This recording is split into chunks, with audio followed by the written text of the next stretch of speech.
책과 어우러지는 삶을 사랑하시는 행복한 독서 여행 구독자 여러분, 안녕하십니까? 오늘 여러분들과 함께 리뷰해 볼 책은 박완서의 나목입니다.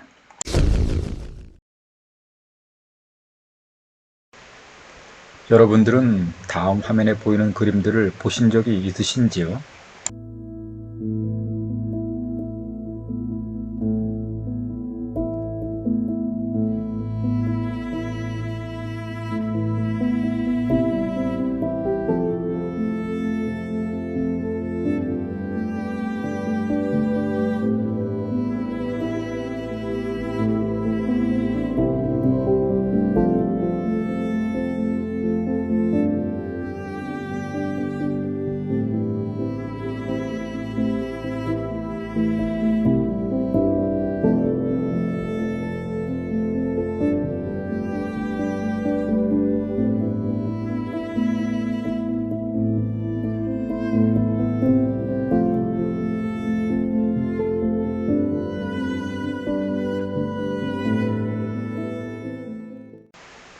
벌거벗은 겨울나무의 수산한 풍경 속에서 길을 걸어가는 사람들의 모습은 그림을 보는 사람으로 하여금 무언가 아련하고도 쓸쓸한 슬픔을 불러일으키면서도 끝끝내 삶을 견디고 살아내겠다는 생명의 의지 같은 것을 떠오르게 하는 그림들입니다. 이 그림들을 그린 사람은 바로 화가 박수근입니다. 그리고 우리 시대의 가장 뛰어난 소설가 중 한 사람인 박완서를 한국 문단에 등단하게 한 인연도 박수근 때문이었습니다. 1914년에 강원도 양구에서 태어난 박수근과 1931년 경기도 개풍군에서 출생한 박완서는 6.25라는 비극적 전쟁의 와중에서 시간과 공간을 잠시 공유하게 되었습니다. 서울대 국문과를 입학하던 1950년 전쟁으로 인한 생활고로 현재 신세계백화점 자리에 있던 미군 PX에서 점원으로 일하던 박완서는 PX 내 초상화부에서 일자리를 얻으러 왔던 박수근을 처음 만나게 됩니다. 박수근은 노모와 어린 조카들의 생계를 위해 화가로서의 자존심을 버리고 미군 부대 초상화부에서 미군 초상화를 그려주며 연명하던 시절이었습니다.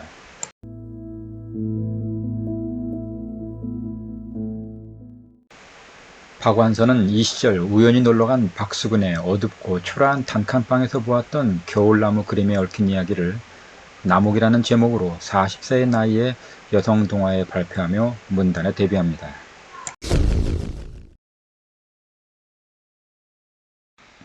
소설의 화자인 나 이경은 6.25 전란 중 두 오빠를 잃고 그 전에 이미 과부가 된 홀어머니와 살면서 명동에 있는 미군부대 PX 초상화부 점원으로 일합니다.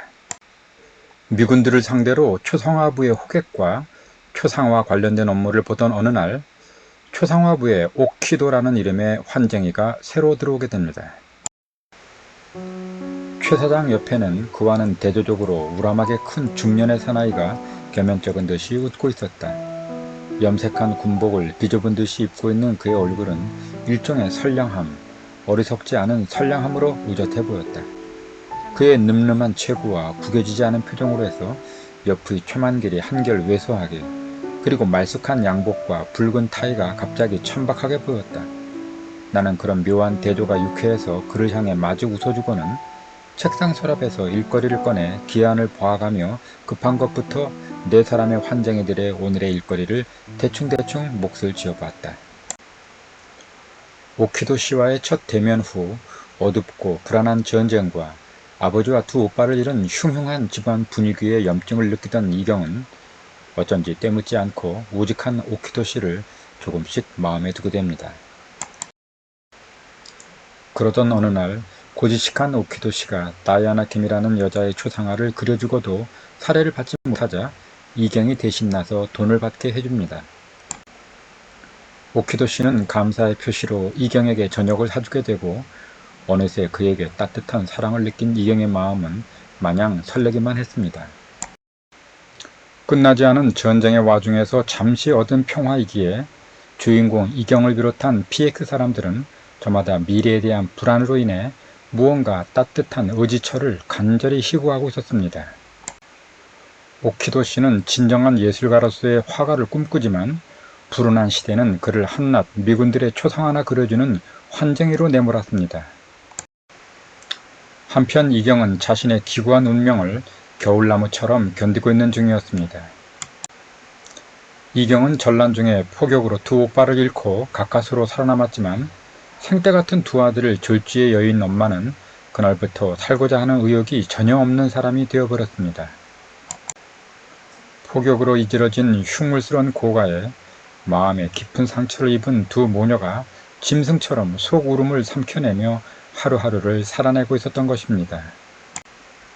이경은 이 우물한 분위기에서 벗어나 봄빛처럼 찬란하고 눈부신 미래를 꿈꾸는 20대 초반의 아가씨이지만 그녀의 발목을 완강히 잡고 있는 현실의 무게는 없기만 합니다. 이런 가운데 이경의 마음은 점잖고 의연하면서도 외로움과 쓸쓸함이 묻어나는 오키도 씨를 점점 더 사모하게 됩니다. 두 사람은 퇴근길에 명동의 어느 허름한 완구점 앞에 진열된 침팬지 인형이 태엽을 이용해 술을 따라 마시고 춤을 추는 모습을 함께 구경하며 조금씩 가까워집니다. 한편 같은 PX 매장에서 전기 노무자로 일하는 태수라는 청년이 이경을 짝사랑하며 끈질기게 구애의 손길을 내밉니다. 그러던 어느 날 오키도 씨는 독감으로 결근하게 되고 이경과 태수는 함께 연지동에 있는 오키도 씨의 집을 방문하기도 합니다. 사실 태수의 맏형과 오키도 씨는 막역한 사이였고 이경은 태수로부터 오키도 씨가 미술 선전에도 입상한 적이 있는 실력 있는 화가라는 말을 듣게 됩니다. 오키도 씨는 다시 초성합으로 출근하게 되고 이경과 그는 퇴근길에 명동에 있는 완구점에서 우연히 만나 춤추는 침팬지를 구경하는 일을 반복합니다.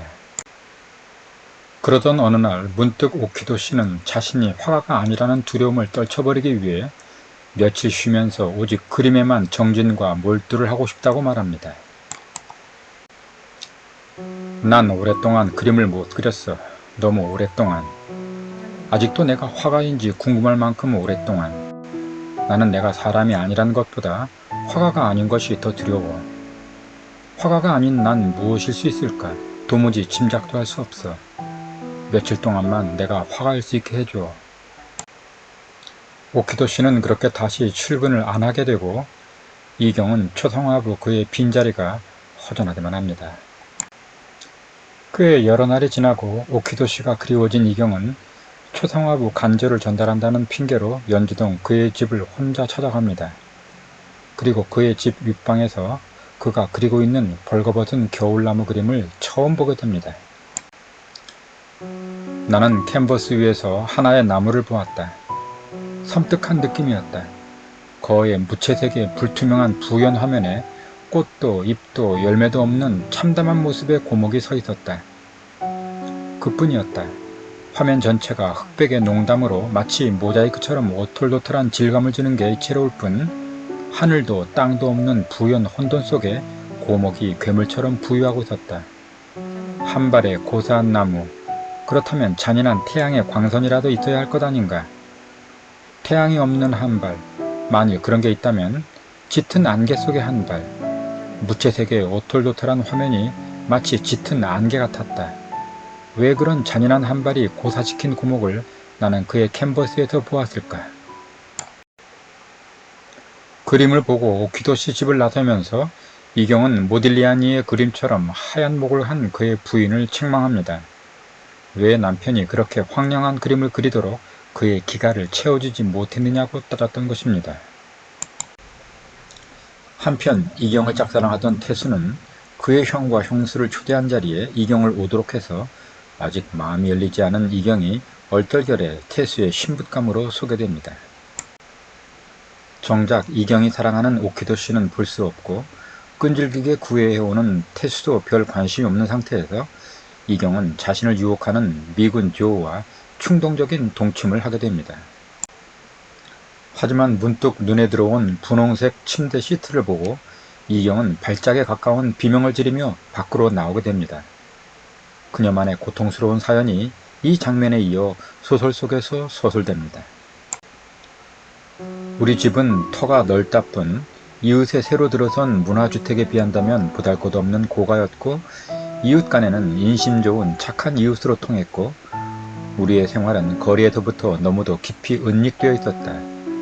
좀 답답하고 무료하다 뿐 더할 나위 없이 좋은 조건 속에서 유교를 맡고 붉은 세상을 탈없이 조용히 지내고 있었다.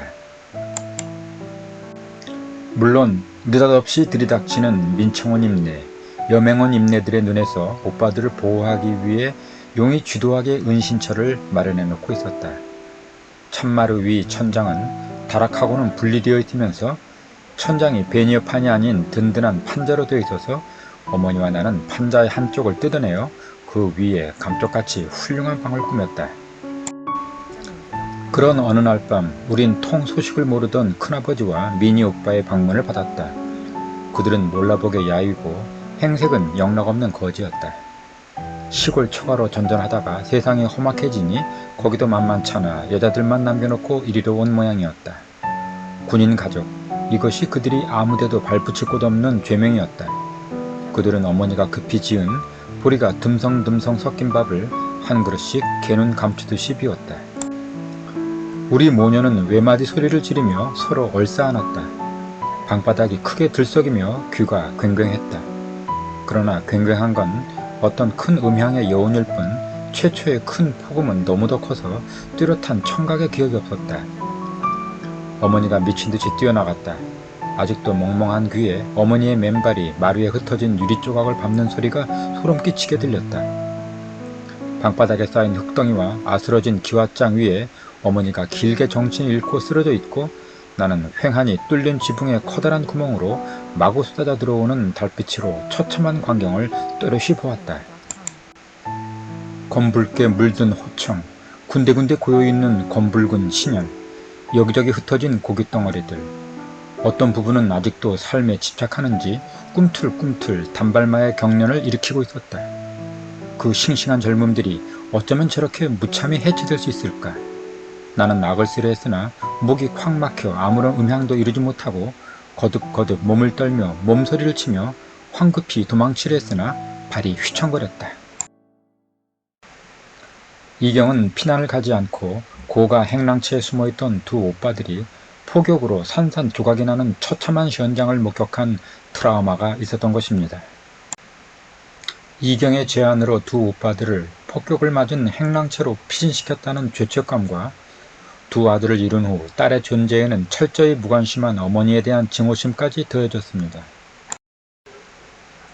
그 후 어머니는 숨만 쉬는 송장이 되어 하루하루 식물처럼 살아가다 세상을 떠나게 되고 홀로 남은 이경은 태수와 결혼을 하게 됩니다. 세월이 흘러 이경과 태수가 행복한 결혼 생활을 하고 있을 때 이경은 문득 일간지에 실린 오키도시의 유작전 소식을 보게 되고 그녀는 전시회를 보러 갑니다. 그리고 이경은 벽면 한쪽에 걸려있는 나목을 보게 됩니다. 젊은 날 그녀가 오키도시의 방에서 보았던 그 겨울나무 그림이었습니다. 내가 지난날 어두운 단칸방에서 본 한발석의 고목, 그러나 지금의 나에겐 웬일인지 그게 고목이 아니라 나목이었다. 그것은 비슷하면서도 아주 달랐다. 김장철 소스리 바람에 떠는 나목, 이제 막 마지막 낙엽을 끝낸 김장철 나목이기에 봄은 아직 멀건만 그의 수심엔 봄의 향기가 애달프도록 절실하다. 그러나 보채지 않고 늠름하게 여러 가지들이 빈틈없이 완전한 조화를 이룬 채 서 있는 나목, 그 옆을 지나는 춥디 추운 김장철 여인들의 눈앞엔 겨울이 있고 나목에겐 아직 멀지만 봄의 믿음이 있다. 봄의 믿음, 나목을 저리도 의연하게 함이 바로 봄의 믿음이리라. 난 호련히 오키도시가 바로 저 나목이었음을 안다. 그가 부했던 시절, 온 민족이 암담했던 시절, 그 시절을 그는 바로 저 김장철의 나목처럼 살았음을 나는 알고 있다.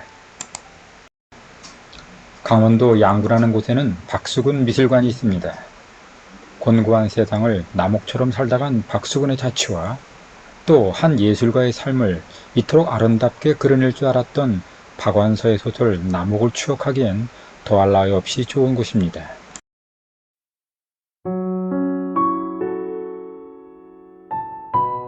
Jamendo.com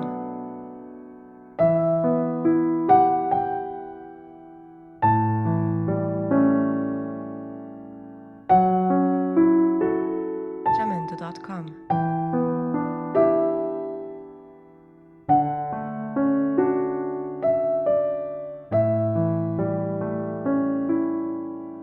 Jamendo.com.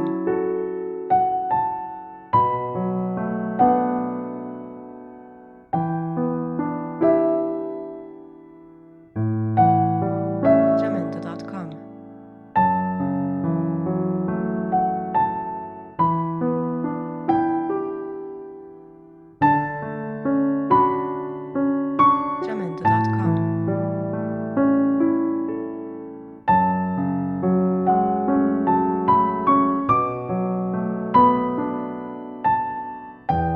Jamendo.com.